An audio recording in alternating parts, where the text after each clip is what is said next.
Alors aujourd'hui, on va parler d'un sujet qui pourrait bien redéfinir notre avenir. Il s'agit d'une tension de plus en plus forte entre une demande absolument explosive pour le cuivre et une chaîne d'approvisionnement qui, elle, est beaucoup plus fragile qu'on ne le pense. Pour bien comprendre l'échelle du problème, il faut lire cette citation et la relire. Ce n'est pas juste une petite augmentation, c'est une accélération vertigineuse. On parle d'extrait en 30 ans, l'équivalent de toute l'histoire de l'humanité. C'est complètement fou et c'est le point de départ de toute notre discussion. Vous savez, pendant des années, le cuivre avait un surnom, Docteur Cuivre. C'était un peu le baromètre de l'économie mondiale. Quand le cuivre allait bien, l'industrie allait bien. Mais aujourd'hui, son rôle a totalement changé. Maintenant, c'est Docteur Vert. Il est devenu la pièce maîtresse indispensable de la transition énergétique. Regardez ce chiffre, 75%. Il faut vraiment le retenir. Les 3/4 de tout le cuivre qu'on utilise dans le monde le sont pour ses propriétés électriques. Ça en fait le métal de l'électrification, la base de tout notre futur énergétique. Et cette image de couteau suisse, elle est parfaite. Pourquoi? Parce que le cuivre a une double casquette. D'un côté, sa conductivité électrique est juste phénoménale, presque inégalée. Et de l'autre, il est super malléable, on peut en faire des fils ultra fins, des composants complexes. C'est ce mariage unique qui le rend absolument vital pour tout, des panneaux solaires aux réseaux électriques. Ce graphique, il illustre l'un des plus gros moteurs de cette nouvelle demande. C'est très simple, une voiture électrique a besoin d'environ 4 fois plus de cuivre qu'une voiture thermique classique. Donc à chaque fois qu'on remplace une voiture à essence par une électrique, la demande en cuivre, elle, explose littéralement. Et ce n'est que le début. Les énergies renouvelables sont de véritables goinfres de cuivre. Notre réseau électrique mondial, eh bien, il va falloir le doubler. Et puis il y a le nouvel acteur, l'intelligence artificielle, qui a besoin de quantités absolument colossales de cuivre pour ses data centers.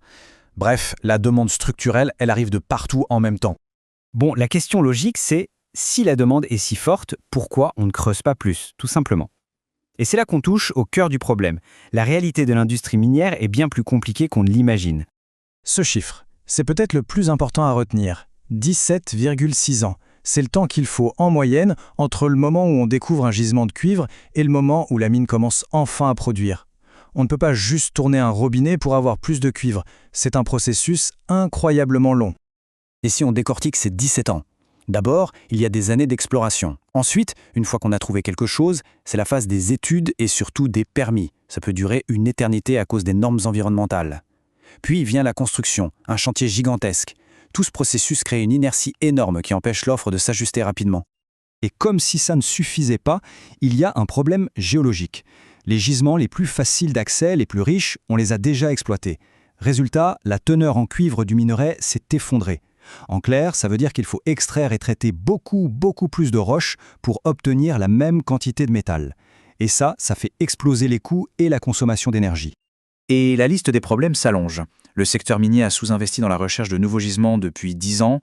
Le risque politique est immense. Un gouvernement peut décider de fermer une mine géante du jour au lendemain. Et bien sûr, tous les coûts de production grimpent. Le système est vraiment sous pression de tous les côtés. Ce qui nous amène à ce point, parfaitement résumé par un des grands noms de l'industrie. Pour que les entreprises minières prennent le risque colossal d'investir des milliards dans de nouvelles mines, eh bien il faut que le prix du cuivre soit assez élevé pour que ça en vaille la peine. C'est ce qu'on appelle le prix d'incitation, et il est bien plus haut que les prix actuels. Ok, maintenant que le tableau est posé, une demande qui explose et une offre qui peine à suivre, voyons comment on peut, en tant qu'investisseur, s'exposer à cette thématique. Alors, il y a plusieurs chemins possibles. Le plus direct, c'est d'acheter du cuivre physique. Mais bon, il faut le stocker, le sécuriser, c'est compliqué. On peut investir dans des actions de sociétés minières, ce qui offre un double effet de levier sur le prix du métal et sur la production, mais avec les risques propres à une seule entreprise. Les fonds, comme les ETF, permettent de diversifier facilement.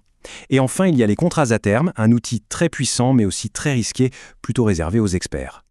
Allez, on va zoomer un peu sur les approches les plus accessibles pour la plupart des gens, en clarifiant quelques points importants. C'est une nuance qu'il est crucial de comprendre, la différence entre un ETF et un ETN. Un ETF, pour faire simple, possède réellement les actifs. C'est comme si on achetait un panier d'actions. Un ETN, c'est différent. C'est une promesse de paiement d'une banque. Ça veut dire qu'en plus du risque du marché, on a un risque de crédit. Si la banque qui émet l'ETN fait faillite, l'investissement peut valoir zéro. Si on s'intéresse aux actions de sociétés minières, il y a une règle d'or. Le « où » est aussi important que le « quoi ». L'endroit où la mine opère est absolument fondamental. Prenons un exemple comme Sudbury, au Canada. Là-bas, tout est déjà en place. Les infrastructures, l'électricité, la main-d'œuvre qualifiée, il y a aussi un soutien de la communauté et surtout une stabilité politique et réglementaire. Pour une entreprise, travailler là-bas réduit énormément les risques par rapport à des zones plus imprévisible. Le lieu de l'extraction est vraiment clé. Bien sûr, tout investissement comporte des risques et celui du cuivre ne fait pas exception. C'est important d'avoir une vision équilibrée des choses.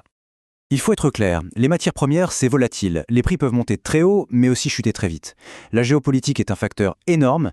Une bonne partie de la production vient de pays comme le Chili, le Pérou, le Congo, où l'instabilité peut frapper n'importe quand. Il y a aussi le risque de change, puisque le cuivre est en dollars. Et enfin, les risques propres à chaque mine, une grève, un accident. Le potentiel est élevé, mais la volatilité aussi. Tout ceci nous amène à une question plus profonde. Ce qu'on observe avec le cuivre, c'est un exemple parfait de ce que l'on nomme la tragédie de l'horizon. C'est ce conflit permanent entre nos besoins à très long terme, la transition énergétique, et les décisions d'investissement qui, elles, sont prises avec une vision à court terme. La vraie question c'est, est-on en train de créer un manque de cuivre qu'on ne pourra plus jamais rattraper ? Pour conclure, l'idée est assez simple. La révolution verte a besoin de cuivre. Énormément de cuivre. Mais la chaîne d'approvisionnement, elle, n'arrive pas à suivre, bloquée par les contraintes géologiques, réglementaires et financières. Face à ce grand déséquilibre structurel, la variable d'ajustement du marché, au final, ça sera le prix.